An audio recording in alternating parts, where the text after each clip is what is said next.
What is up, guys? Welcome back to the channel. And today I got another video for you guys. And today I'm going to be doing another episode of What If Horror Edition. And today I'm going to be covering the Nightmare on Elm Street franchise. And today I'm going to be discussing with you guys what if New Line actually produced a new trilogy, and also to see how actually what's called will affect the franchise, and also to see like really like what changes will actually be made. So let's go and dive in. So here we go.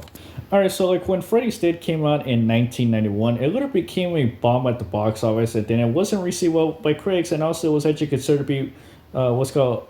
It was also what's called. It was actually what's called. It was also like literally considered by fans like the least favorite in the franchise, or the worst favorite in the what's called the series. And like literally after that, well, Freddy actually lay dormant for a couple of years until in 1994 he ended up returning in Wes Craven's New Nightmare, which was directed by Wes Craven, but like it was not connected to the original series. And then after that, Freddy returned in Freddy vs. Jason, which came out in 2003. And then after that, Freddy got a remake in 2010, and well, the franchise lay dormant there ever since. And well, going back, like, what if actually New Line end up making a new trilogy? Now, that trilogy will actually be, consisted of Part 7, Part 8, and Part 9. And well, if those three films end up actually matching up to, what the other films did, then yeah, like literally Freddy will end up actually becoming, what's called popular again. But even though he was popular in the was back in the 80s, like during what's called the franchise was actually in its early stages. And then after that, like literally in the TV series, which came out in 1988, and well, literally Freddy was actually an icon in the 80s, and then all the way towards the 90s, and then like etc. But going back, like literally, what if actually New Line decided to go ahead and bring Freddy back, but in a new trilogy? And if in order to do that, then well, they got to go ahead and actually change some stuff up, and also try to go and bring take it to the next level, where Dana actually probably was called taking Freddy to a different route. And literally, like for that, I came up with a few concepts for Part 7, Part 8, and Part 9. So let's go and dive in. So here we go. All right, so starting off, we actually got is Part 7, which will end up be releasing in 1994. And that right there would be the same year that New Nightmare would come out. But literally, like, if New Nightmare would not even happen, and then instead we would end up getting, Part 7. So yeah, but moving on, so Part 7 would end up actually be titled called The Dream Lover. And well, if you guys don't know, that The Dream Lover was actually the original story for Part 6, and it was written by Peter Jackson, who actually gone to direct the Lord of the Rings trilogy, the King Kong remake, and also the Hobbit trilogy. And well, literally at that time, he did submitted a script to New Line for Part 6, but ended up rejecting it. Then after that, what they ended up going with the final what's called script, and then after we ended up actually getting the story that we got in the final film. But literally, like. But moving on, like so, literally for that, I want to actually decide to use that story for Part 7, which be titled The Dream Lover. And well, for Part 7, I came up with this concept like literally like what's called our main what's called Lee will end up what's called falling in love with Freddy, and the two of them will end up actually having a relationship where they end up teaming up to go ahead and fight what's called to go ahead and terrorize the teenagers in Springwood. And for that, well, Freddy ends up sending his quote unquote love interest to go ahead and chase after what's called her friends, and also bring him to Freddy's old house. And then after that, Freddy wound up actually taking them out. But later on, our female Lee wound up finding out that Freddy was actually too powerful, and decided to go ahead and fight against him. But at the end, she ends up getting help from a couple of friends who were actually the spirits of her dead friends. And then they end up giving her energy, and then she ends up actually taking down Freddy. And well, after that, that's where the film ends. Now, basically, the concept for that movie will actually be very cool, but literally, like for that, like, I could actually see Part 7 actually becoming, a what's called an interesting film. And also, like literally, if Part 7 would have came out at that time, then yeah, everybody would actually what's called end up liking this film, and it also considered to be a fan favorite alongside with Part 4. Part 3, Part 2 in the original, but alongside literally like that's my concept for Part 7. Now moving on, we also got this Part 8, and that film will end up actually releasing in 1996. And well, for Part 8, well, I actually came up with this pretty cool concept where basically if Freddy ends up actually what's called terrorizing a high school, and literally like what's called, you guys don't know that in other horror franchises we hardly ever see the titular villains end up taking over what's it called they're taking over what's called their victims high school. And also for that and part eight, I want to actually I came up with this concept where Freddy ends up going after a group of teenagers at the high school, and literally director will end up becoming the plot for the film where Freddy ends up actually what's called terrorizing the teenagers in the high school. And also we're not having our lead characters end up actually teaming up to go ahead and defeat Freddy. And then literally for the climax of the movie, I decided to go ahead and have the film. Decided to go ahead and have the final battle take place. I guess at the let's go at the gym, and then like literally will actually take place during prom. And basically we know actually seeing our main leads end up fighting against Freddy. And then after that, well, the movie ends where what's called where our main leads end up defeating Freddy, and then basically he ends up getting sent back to the where he came from. And then well, that's where the movie ends.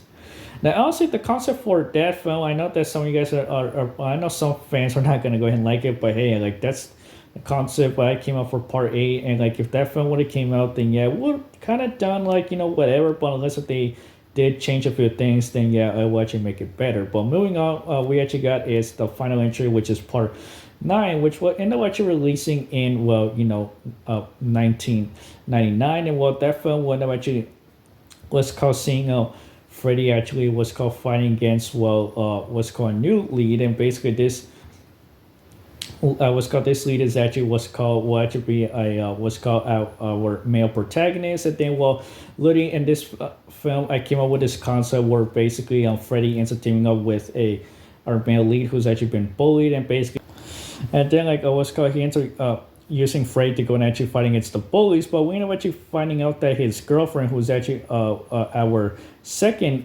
protagonist, ends up actually finding out that he's actually using Freddy for what's called to go and fight against the people that hate on him. And basically his girlfriend tries to go in and help him, but sadly he's actually overpowered by Freddy. And then she ends up actually what's called trying to go and save him. So she ends up actually confronting Freddy, and then the two of them end up fighting. And then she manages to go actually what's called get back her boyfriend by actually what's called by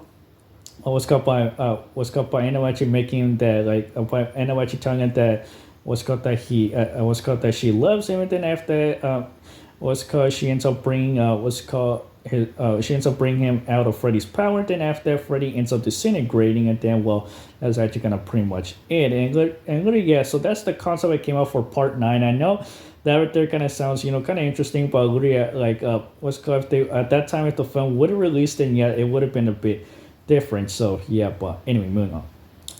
So yeah, so literally those are the concepts I came up for the new trilogy for part 7, part 8, and part 9. And well, if those films would actually came out at that time, then well, like literally those films like would end up becoming a what's called kind of like fan favorite amongst fans, because literally at that time if fans went to go see those movies, then it would end up becoming a what's called a fan favorite amongst fans. And also people would end up actually saying that it's actually their favorite trilogy. Like what's called the concept I made for what's called these for the Nightmare trilogies, part 7, part 8, and part 9, they're actually pretty good. But like if those films were actually made at that time, but they would actually been pretty different. And well, literally like at that time, like Freddy wound up actually having 9 films. And then like literally what's called when Freddy vs. Jason comes out, then it will be his 10th what's called film in the franchise. It will be the 10th film in the franchise. And yeah, like literally Freddy wound up becoming a horror icon. And honestly, like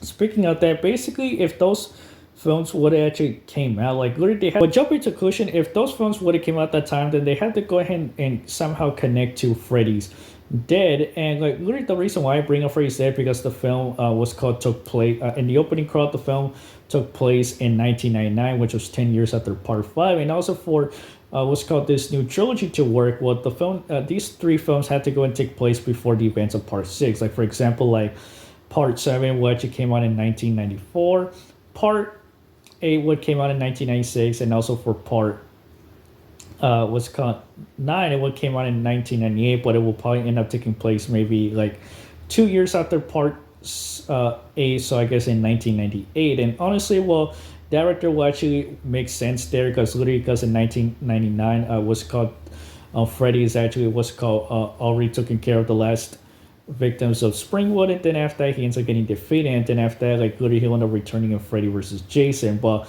going back, yeah, like literally like if it was called if if those three films would end up actually coming out, then they had to go ahead and tie into Freddy's Dead. And well, honestly, like if Freddy's Dead what's called like literally like since Freddy's Dead takes place in 1999, like I don't think that would end up mentioning the what's called the previous three films, but like literally like going back, like if they would have made a few changes to part six, then yeah, it would actually make sense. But at the end, basically like what's called the franchise actually was already what's called dying down in the 90s, with part six actually becoming a total bomb. And then with Craven's New Nightmare came out, it literally was received well by fans. And then after that, Freddy came back in Freddy vs. Jason. Then after that, he got a remake in 2010. And well, that was the last time we saw the horror icon. But we did actually got some news from Jason Blum saying that he wanted to go ahead and bring back Freddy in a reboot. But literally, like, we haven't heard any new since. So who knows? I guess that we gotta wait and see. So yeah, but anyway, moving on.